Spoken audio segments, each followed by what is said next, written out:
Friends, how are you all? So जैसा कि आप सब लोग जानते हैं कि प्रीवियस ईयर क्वेश्चन पेपर्स की सीरीज हम लोगों ने स्टार्ट कर रखी है, जो कि सीडीपी के क्वेश्चंस कवर कर रहे हैं अभी हम लोग। और सीडीपी एक ऐसा सब्जेक्ट है जो आप लोगों को हर टीचिंग एग्जाम में देखने के लिए मिलेगा, चाहे वो सी टेट हो, चाहे वो एच टेट हो, या फिर चाहे आप लोगों का केवीएस का एग्जाम हो, चाहे आप लोगों का जवाहर का नवोदय का एग्जाम हो, चाहे आप लोगों का रेलवे एग्जाम हो। मतलब सीडीपी के क्वेश्चंस आपको हर पेपर में देखने के लिए मिलते हैं। तो सीरीज आप लोगों के लिए बहुत इंपॉर्टेंट है गाइस, ठीक है? बिल्कुल स्किप मत कीजिएगा, ध्यान से देखिएगा। हर क्वेश्चन के साथ आप लोगों का हर कॉन्सेप्ट जुड़ा हुआ है, तो जितने क्वेश्चन देखोगे उतने कॉन्सेप्ट क्लियर होंगे। और यहाँ से रिपीटेड क्वेश्चंस और रिपीटेड टाइप आपको हमेशा और डेफिनेटली देखने के लिए मिलेगा ही।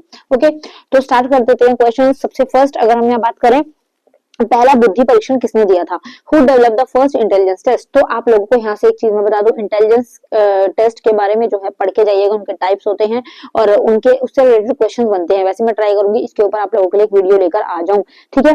तो इंटेलिजेंस टेस्ट की अगर हम बात करें तो पहला इंटेलिजेंस टेस्ट दिया था अल्फ्रेड बाइनेट एंड सीमन ने, ठीक है ना? अल्फ्रेड बिने एंड साइमन ने। तो आपको इसको ध्यान रखना है और इसको आप थोड़ा सा ध्यान भी रख सकते हैं कि अल्फ्रेड को आप याद कर सकते हैं। अल्फ्रेड जो है वो बहुत इंटेलिजेंट है और इस तरीके से अल्फ्रेड नाम का एक बंदा है, वो बहुत ज्यादा इंटेलिजेंट है। तो इंटेलिजेंस टेस्ट किसने दिया है?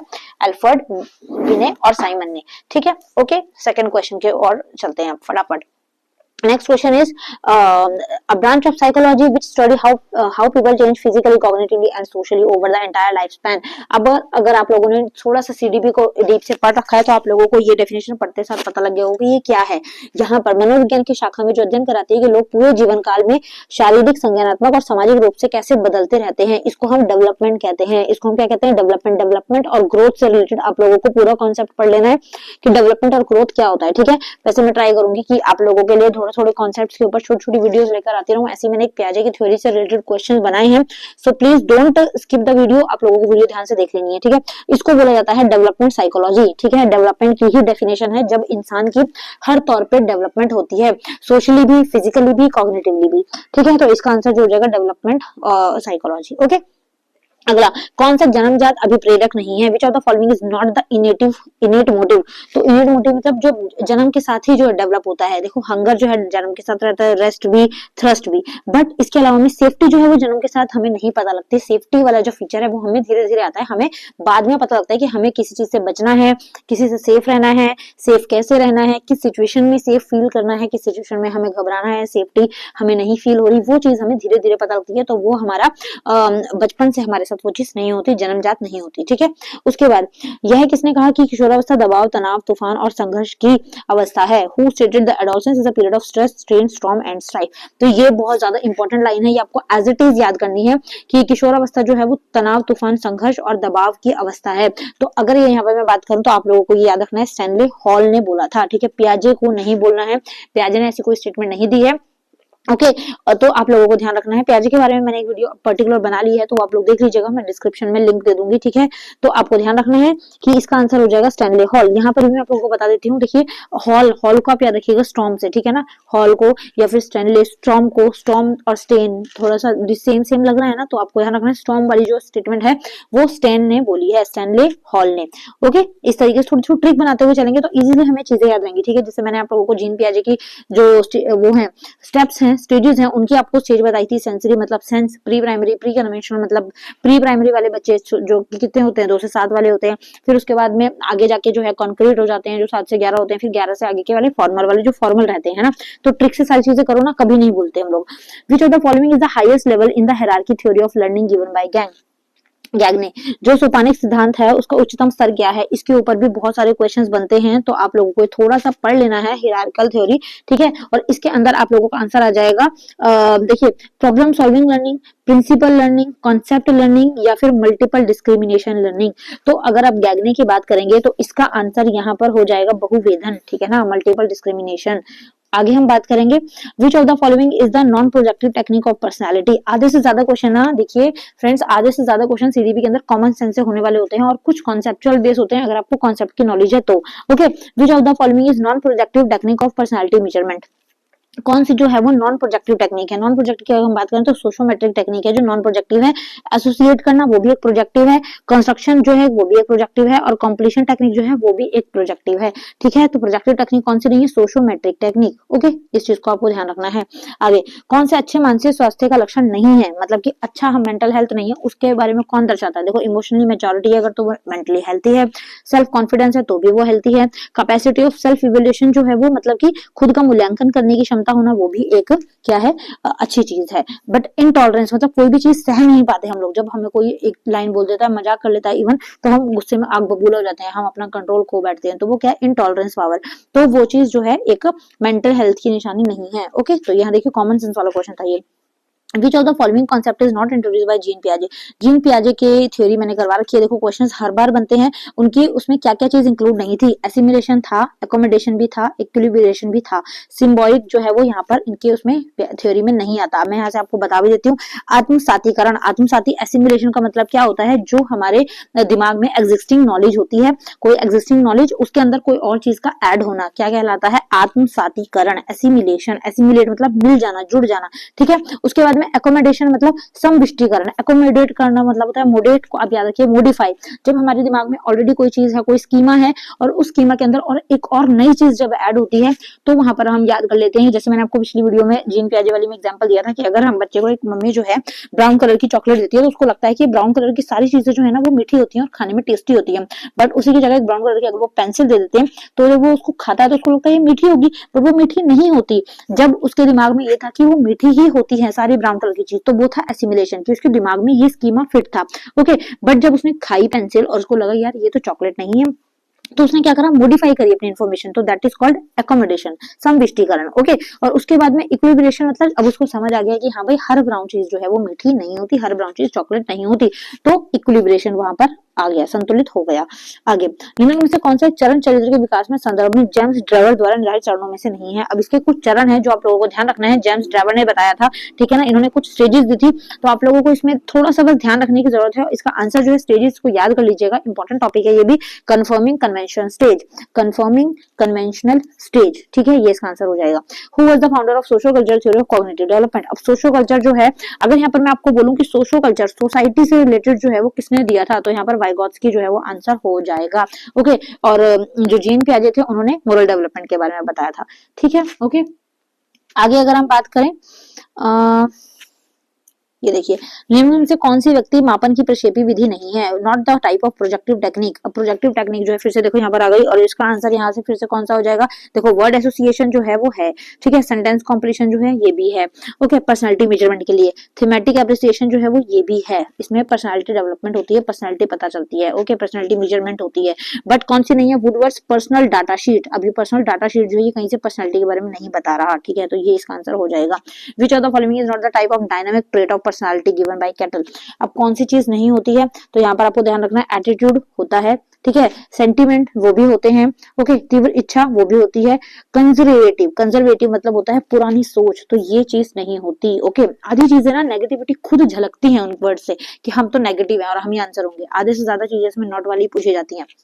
ये क्वेश्चन पेपर जो है वो 2021 का है, इसलिए इसके क्वेश्चन बहुत इंटरेस्टिंग और बहुत हार्ड सा पेपर था ये, बट क्वेश्चंस के कॉन्सेप्ट सारे के सारे सेम और इजी आए हैं। ठीक है, आगे, for which age group the children appreciation test is applicable. CAT जो है वो विच एज ग्रुप के लिए दिया जाता है, तो यहाँ पर इसका आंसर हो जाएगा 3 से 10 साल तक के बच्चों के लिए। ठीक है ना, आपको ध्यान रखना है। देखो 3 साल से 10 साल तक का जो बच्चा है वो क्या करता है, कैट से खेलता है, ऐसे ध्यान रख लो। ठीक है, तो आपको इस तरीके से ध्यान रख लेना है।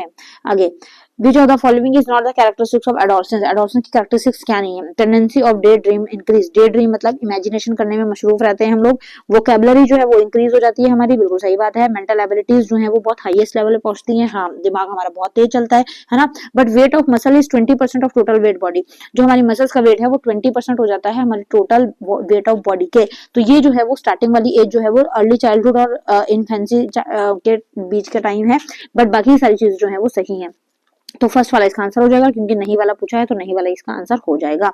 Which of the following is the first characteristics of motivation. Motivation के बारे में आपको थोड़ा सा पढ़ लेना है, इसका एक सर्कल होता है वो मैं आपको बता दूंगी, ठीक है, उसके बारे में पढ़ लीजिएगा। In motivation behaviour of person is goal oriented, बिल्कुल सही है, देखो गोल ओरिएंटेड होता है, ठीक है। हमें ना खुद ही झलक जाते हैं जो नेगेटिव वर्ड्स होते हैं, आप जितने प्रीवियस क्वेश्चन पेपर करोगे ना आपको खुद आइडिया लगता रहेगा कि कौन से क्वेश्चन जो है वो नेगेटिविटी दर्शा रहे हैं, साफ साफ बता रहे हैं। मोटिवेटेड बिहेवियर डज कंटिन्यूटी, सही बात है, कंटिन्यूटी तो होता ही है, मोटिवेशन है ना, कंटिन्यूटी प्रोवाइड करता है कि हाँ निरंतर चीज है ये। Nature of motivated behaviour is rigid, rigid का मतलब होता है बहुत ज्यादा कठोर, बहुत ज्यादा हार्ड, तो ऐसा नहीं है। और motivation does energy changes in human being, ये भी बिल्कुल सही है। देखो साफ साफ पता लग गया कि यही चीज नेगेटिविटी शो कर रही है, तो ये इसका आंसर हो जाएगा। Okay, According to Stanford Binet IQ scale, what is the IQ range of low mentally retarded children? अब देखो यहाँ पर आपको 3 टाइप के आ जाएंगे। अगर आ जाता है सिंपल मेंटली रिटार्डेड, ठीक है ना, अगर सिंपली आ जाता है मेंटली रिटार्डेड तो वो आपको ध्यान रखना है 70 के आसपास, 60-70 वाले जो लोग होते हैं उनके बीच में होता है मेंटली रिटार्डेड, ठीक है। उसके बाद में आ जाता है मिडल, ठीक है ना, मिड मेंटली रिटार्डेड, तो मिडल के अंदर यहाँ पर आ जाएगा आप लोगों का 40 से 50 वाले, ठीक है ना, 40 से 50 वाले के आसपास। और अगर आ जाता है लो मेंटल रिटार्डेड चिल्ड्रन तो वो आ जाता है 20 से 35 वाले। ओके, तो इस चीज का थोड़ा सा आपको ध्यान रखना है। खेल के प्रत्याशी सिद्धांत, who was the propounder of anticipatory theory of play, तो ये किसने दी थी, अगर आपको यहाँ पर थोड़ा सा बस ध्यान रखना है, ठीक है, कि who was the propounder of anticipated theory of play, तो मैंने भी कि सारे नाम जो है ना वो ट्रिक से याद रखे हैं, तो इसको आपको करना है कार्ल ग्रूस, ठीक है ना, कार्ल ग्रूस, कार्ल को आपको रखना है खेल, तो खेल से याद रखिएगा आप, ठीक है ना, तो खेल एंटीसिपेटरी वाला जो थ्योरी ऑफ प्ले है वो इन्होंने दी है, ठीक है ना। स्टैनले हॉल अभी हमने ऊपर करा ही था, स्टैनले हॉल स्टॉर्म वगैरह के बारे में इन्होंने बोला है ना, अभी आपने पढ़ा था कि किशोरावस्था होती है। Out of the following which one is the wrong statement in context of habit, तो हैबिट को लेकर, आदतों को लेके क्या चीज गलत है। Habit is automatic response to specific situation, सही बात है, एक अलग अलग परिस्थितियों में जो है वो होने वाली प्रक्रिया है। Habit is acquired through heredity, habit जो है वो हेरिडिटी फैक्टर होता है। देखो 2 टाइप के फैक्टर होते हैं, एक हेरिडिटी एक एनवायरमेंट। हेरिडिटी फैक्टर जो हमारे हमें पेरेंट्स से मिलता है, एनवायरमेंट फैक्टर जो हमें सोसाइटी से मिलती है। अब हैबिट जो है वो हेरिडिटी फैक्टर तो मुझे नहीं लगता, क्योंकि जरूरी नहीं है हमारे पापा जो बहुत पढ़ाकू होंगे तो हम भी पढ़ाकू ही बने, या हमें भी वही आदत लग जाए जो सेम हमारे पापा मम्मी की है, ऐसा होता है बट इतना ज्यादा नहीं, ठीक है। Habit is a well learn performance, habit जो है वो वेल लर्न परफॉर्मेंस मतलब सही बात है, आदत हमें कैसे लगती है, जब एक चीज को हम बार बार करते हैं तभी तो आदत लगती है। Habit is perform only under similar circumstances, habit जो है केवल समान परिस्थितियों पर प्रदर्शित होती है, ये सही बात है। समान परिस्थितियां मतलब कि अगर हमें हमारी कोई आदत है तो जब वो आदत वाला काम हम कर रहे होंगे या वो सिचुएशन होगी तभी तो हम वो आदत शो कर पाएंगे, है ना। बट ये वाला आंसर जो है वो हमें थोड़ा सा नेगेटिव लग रहा है कि वंशानुक्रम से हासिल की जाती है, तो ये चीज बिल्कुल भी गलत है। ओके, और गलत वाला हमसे पूछा है, देखो नॉट वाली 99% क्वेश्चन है आपके पास। Which of the following theory is not related with the theory of transfer of learning, transfer of learning जो है वो एक थियरी है जिसके अंदर लर्निंग के बारे में बताया गया है, ठीक है ना। Theory of mental discipline, theory of rote memory, theory of identical elements, theory of generalisation, तो इसका आंसर यहाँ से रोट वाला ही आप लोगों को दिख जाना चाहिए। थ्योरी ऑफ रोट मेमोरी जो है ऐसे नाम का कुछ भी यहाँ पर इसमें एलिमेंट नहीं है। Okay, which of the following is not the other name of Thorndike theory, अब थॉर्नडाइक थ्योरी आप लोगों ने करा ट्रायल एंड एरर वाली थ्योरी है, बिल्ली वाली, अगर आप लोगों ने पढ़ रखी होगी, नहीं तो मैं एक वीडियो इसके ऊपर भी बना दूंगी, जिसमें आ जाता है स्टिमुलस रिस्पॉन्स थ्योरी, जो कि बिल्कुल सही बात है। बॉन्ड थ्योरी भी इसको बोला जाता है, कंडीशनिंग रिस्पॉन्स या फिर ट्रायल एंड एरर, तो ट्रायल एंड एरर भी बोला जाता है, बट कंडीशनिंग जो है अनुबंधित अनुक्रिया का सिद्धांत जो है वो पावलोव का है, जिसमें एक उसने कुत्ते वाला एग्जांपल दिया है, ठीक है ना, कंडीशनिंग करने वाला, कि वो खाना घंटी बजेगी और प्लेट आएगी खाने की और उसको वो उसकी जीभ लपलपाएगी भाई खाने से, खाना आने वाला है, ठीक है। Which of the following is behavioral perspective of modern psychology, तो behavioral perspective जो है मॉडर्न साइकोलॉजी का क्या है, focus on overt behaviour, focus on cognitive process, focus on biological event, focus on quantity of male bias, पुरुष पूर्वाग्रह की आलोचना पर केंद्रित है, जैविक घटनाओं पर केंद्रित है, संज्ञानात्मक क्रियाओं पर ध्यान केंद्रित है, या खुले व्यवहार पर ध्यान केंद्रित है। तो यहाँ पर मनोविज्ञान का व्यवहारिक दृष्टिकोण जो है दिख रहा है, तो हमें यहाँ से पता लग ही रहा है कि मॉडर्न साइकोलॉजी जो है वो साइकोलॉजी बिहेवियर पर्सपेक्टिव पूछा है तो वो ओवर्ट बिहेवियर पर ही डिपेंड करता है, ठीक है ना, खुले व्यवहार पर ही केंद्रित है। ओके, ठीक है। आगे, out of the following which one of the wrong statement, देखो रॉन्ग वाले ही ज्यादातर क्वेश्चन है, तो आपको बहुत ज्यादा ध्यान से क्वेश्चंस को पढ़ना है। ओके, और एक बार आप क्वेश्चन समझने लग जाओगे और ऑप्शन समझने लग जाओगे ना, क्योंकि सीडीपी के क्वेश्चन बहुत लेंथी होते हैं, बहुत बड़े बड़े, तो आप लोगों को जो ध्यान ये रखना है कि हाँ भाई लेंथी से नहीं, हमें सिर्फ उसको पढ़ के देखना है, आपको पढ़ने से पहले घबराना नहीं है। ओके। इंस्टिंक्ट इन इनेट मतलब मूल प्रवृत्ति जो है वो जन्मजात होती है, और उसके बाद मूल प्रवृत्ति मतलब जो हमारे बचपन से आदतें पड़ी हुई हैं, ठीक है। इंस्टिंक्ट इज वेरी पावरफुल, ये बहुत पावरफुल होती हैं, सही बात है। जन्मजात तो वैसे नहीं होती हैं, फिर भी आगे पढ़ लेते हैं। इंस्टिंक्ट इज इनफेर्मल मतलब कि मूल प्रवृत्ति अल्पकालिक होती है। अल्पकालिक मीन्स कि बहुत लंबे टाइम तक, और मूल प्रवृत्ति जो है मनोशारीरिक स्वभाव की होती है। जन्मजात तो होती है भाई, देखो ठीक है ना। और इंस्टिंक्ट पावरफुल भी होती है, जो हम सोच लेते हैं मन में वो हम करके ठहरते हैं। और इम्फेरमल जो है यहाँ पर लिखा हुआ है इम्फेरल, इसका मतलब होता है कि अल्पकालिक होना, और इस तरीके की ये चीज नहीं होती, तो ये चीज गलत है और यही चीज जो है वो पूछी गई है। The mental activities associated with thought, decision making, language and other higher mental processes। तो इसके अंदर क्या हो जाएगा, विचार, निर्णय लेने, भाषा और अन्य उच्च मानसिक क्रियाओं से जुड़ी मानसिक गतिविधियों को क्या कहा जाता है। तो जितनी भी चीजें जो है वो मानसिक तौर से हैं, मतलब कि मेंटली लेवल से हैं, तो वो सारी चीजों को कॉग्निशन कहा जाता है। इस वर्ड को याद रखना, संज्ञान, ठीक है, संज्ञा से याद रखो, संज्ञान। ओके। जितनी भी माइंड से रिलेटेड चीजें हैं, ठीक है। Which of the following is the false statement, learning is the process not a product, learning जो एक प्रोसेस है, बिल्कुल सही बात है। Learning process is always purposeful, बिल्कुल सही बात है। Area of learning is broader, सही बात है। Behaviour change through instinct and reflex action are also considered learning, behaviour जो चेंज होता है किसी एक पर्टिकुलर सिचुएशन या एक्शन पे आने पर, उसको लर्निंग कहते हैं? नहीं, बिल्कुल गलत बात है। मान लो हमारी मम्मी ने हमने पढ़ाई नहीं करी, हमारी मम्मी ने बोल के गई भाई पढ़ाई कर लेना, हमने पढ़ाई नहीं करी, हम 2 मिनट जो है फटाफट से मम्मी आई और हम डर के मारे जो है कहीं पे जाकर छुप गए, तो वो हमारी लर्निंग नहीं है, ठीक है ना, वो हमारी हरकतें हैं उल्टी उल्टी, तो वो चीज जो है आपको ध्यान रखनी है, तो वो लर्निंग नहीं होगी, ठीक है। मूल प्रवृत्ति में प्रतिशित क्रियाओं के द्वारा होने वाले व्यवहार में परिवर्तन अधिगम मान जाते हैं, बिल्कुल गलत है, ठीक है। तो कॉमन सेंस से भी क्वेश्चन हो सकता है, तो यही वाला इसका आंसर हो जाएगा, गलत है और गलत ही हमसे पूछा गया है। Which one of the following is not the type of one of the component under the 3 dimensional model of JP Gilford. जो जेपी गिलफर्ड वाले जो ये मॉडल है, ये आपको पढ़ लेने हैं, यहाँ से क्वेश्चन बनते हैं, पर्सनैलिटी से क्वेश्चन बनते हैं, मोटिवेशन से क्वेश्चन बनते हैं, ठीक है। तो फिगरल, सिस्टम, सिंबॉलिक या बिहेवियर, तो यहाँ पर जो है आप लोगों को ध्यान रखना कौन सा इसका जो है गिलफर्ड का एलिमेंट नहीं है, आकृतिक तो है, सिस्टम भी है, सिंबॉलिक वाला इसका आंसर नहीं होगा, ठीक है। तो ये इसका आंसर हो जाएगा। आगे, विच one of the following is the correct logic order of element of memory, कौन सा करेक्ट लॉजिकल ऑर्डर है एलिमेंट ऑफ मेमोरी का। तो देखो सबसे पहले लर्निंग होती है, जब हम कोई चीज सीखते हैं ना, मेमोरी मतलब माइंड में रहती है, तो उसके लिए सबसे पहले क्या होता है, सबसे पहले लर्निंग, कोई चीज सीख रहे हैं, उसके बाद में रिटेन करना, रिटेन मतलब उसको माइंड में लेके बैठाना कि हाँ भाई ये चीज है, उसके बाद में रिकॉल करना, अब माइंड में बिठा ली, माइंड में बिठा, जैसे हमें क्लास में टीचर पढ़ाती है तो क्या करते हैं, हम पहले पढ़ा रहे होते हैं, तो बच्चे जो है उसको दिमाग में रखते हैं कि हाँ मैम ने ये पढ़ाया, उसके बाद बच्चे जो है उसको माइंड में रख लेते हैं, घर जाके हम उनको होमवर्क देते हैं कि हाँ भैया इसको पढ़ना है, तो हम क्या करते हैं, माइंड में बच्चे क्या करेंगे, रिवीजन करेंगे, फिर उसके बाद में रिकॉग्निशन मतलब याद हो जाएगा और अगले दिन वो टेस्ट दे देंगे, ठीक है। तो इस तरीके से मेमोरी को आपको डिफाइन करना है। आगे, सृजनशीलता के पोषक एवं संवर्धन के लिए मस्तिष्क उद्दीलन विधि का प्रतिपादन किसने किया, who propounded the brainstorming method for fostering and boosting creativity, तो यहाँ पर इसका आंसर जो हो जाएगा वो ऑसबॉर्न हो जाएगा, ठीक है ना, ऑसबॉर्न, ठीक है। Next, which one of the following is Which one of the following is not correct way of releasing pent up emotional energy? Substitute response, displacement, regression या self pity। तो यहाँ पर आपको ध्यान रखना कौन सी दबी हुई भावनात्मक ऊर्जा को निकालने का सही तरीका नहीं है। तो देखो सब्सिस्टेंस रिस्पॉन्स तो है, ठीक है ना, डिस्प्लेसमेंट भी है, सेल्फ पिटी आत्म करुणा भी है, रिग्रेशन जो है प्रतिगमन, कोई चीज को खत्म ही कर देना, कम कर देना, वो चीज नहीं होगी, ठीक है, ये नेगेटिव वर्ड है। ओके, निम्नलिखित में से मन का कौन सा स्तर पूर्णतः सुखवादी और सुख प्राप्ति के सिद्धांतों द्वारा निर्देशित होता है। Which one of the following structure of the mind directed according to the hedonistic and pleasure principle, तो यहाँ पर ईड, ईगो, सुपर ईगो या कॉलेरिक, तो यहाँ पर हो जाएगा पित्त प्रकृति, ठीक है ना, कॉलेरिक इसका आंसर हो जाएगा। आगे, who was the proponent of psycho analytical method, तो साइको एनालिटिकल मेथड जो है वो किसने दिया, मनोविश्लेषणात्मक विधि के जनक कौन थे। तो यहाँ पर आप लोगों को थोड़ा सा बस ध्यान रखने की जरूरत है, इसका आंसर हो जाएगा सिगमंड फ्रेड, ठीक है ना, जो कि मनोविश्लेषणात्मक विधि के जनक थे, ठीक है। ओके, तो आई होप आपको सारी चीजें समझ आ गई होंगी, आपको इसका थोड़ा सा ध्यान रखना है और कोशिश करनी है कि देखिए रट्टा नहीं मारना है, मैं आपको चीजों को बता देती हूँ कि आपको किस तरीके से पढ़ना है। देखिए थोड़ी सी चीजें बता रही हूँ, ध्यान रखिएगा, रट्टा नहीं मारना, ठीक है, रट्टा नहीं मारना, कॉन्सेप्ट्स को समझना है। कॉन्सेप्ट को समझने का मतलब कि हाँ ये चीज जो है वो इस तरीके से है, ये चीज इस तरीके से। रटोगे तो क्वेश्चंस नहीं हो पाएंगे, ठीक है। तो रट्टा नहीं मारना, कॉन्सेप्ट को समझना है। उसके बाद में नेगेटिव मार्किंग जो है वो नहीं है, तो आप लोग तुक्का भी मार सकते हैं, डरने की घबराने की जरूरत नहीं है।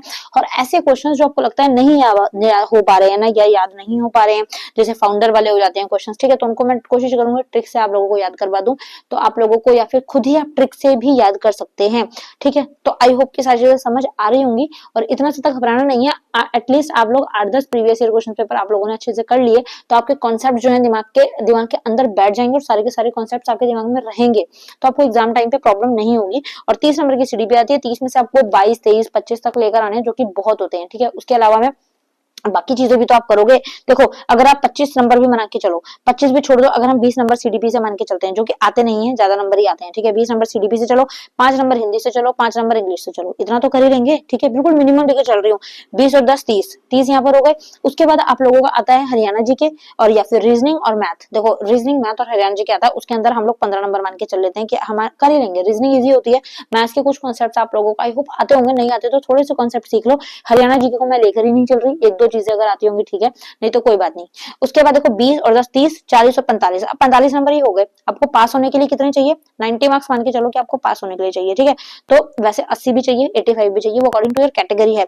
तो 45 नंबर। अब यहाँ पर देखो 60 नंबर का आपका पेपर होगा जो कोर सब्जेक्ट होगा, तो 60 में से आप 40-45 तो लेकर आ ही सकते हो, नेगेटिव मार्किंग नहीं है। और अपना कोर सब्जेक्ट आपने इतने अच्छे से पक्का करना है कि बहुत बढ़िया तरीके से करो, ओके।